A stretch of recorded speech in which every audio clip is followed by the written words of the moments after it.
was forced to the walker cage, clearly being treated as walker food. But just as they were about to toss me in, I made my move, took out several guards, grabbed the cell keys off their bike, slowed down whoever was chasing. I released all the walkers, then got my companion out. We ran for the deck, figured we'd escape on a lifeboat, but with zero sailing experience between us, we studied it for ages without knowing how to use it.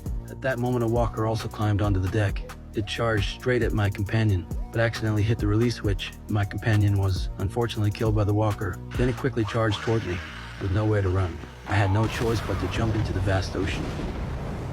When I came to, I was on a beach. I shakily picked up some unknown liquid I had with me and drank it all. After slightly restoring my strength, I walked along the beach into an unfamiliar city. On an abandoned yacht, I found some supplies, and also learned from a recorder that this was Marseille, a city in southern France, though the situation wasn't ideal.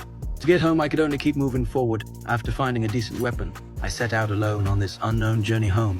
But several days of continuous travel left my previously stored supplies nearly depleted. At that moment, an abandoned food processing plant caught my attention. So I pushed open the steel door and went in, trying to find some food, but the sound from the aching steel door woke the sleeping walkers. I could only skillfully begin clearing the walkers, but what I didn't notice was that these walkers' bodies had strong corrosive properties. Just like that, my arm was scratched by a walker. This made me realize this French journey was destined to be extremely dangerous. After simply treating the corroded wound, I planned to continue my journey. Found a building before long, figured I'd stay the night. Seeing the simple alarm device on the ground, I knew there were likely other survivors here, so I immediately stayed alert and observed the situation inside. Discovering a woman and a blind old man, I immediately raised my hands to signal I meant no harm, then slowly came out. After a brief exchange, I learned they were grandfather and granddaughter because grandfather's ankle was injured. They were forced to rest here for a few days. Hearing this, I immediately took out my remaining medicine to trade for food.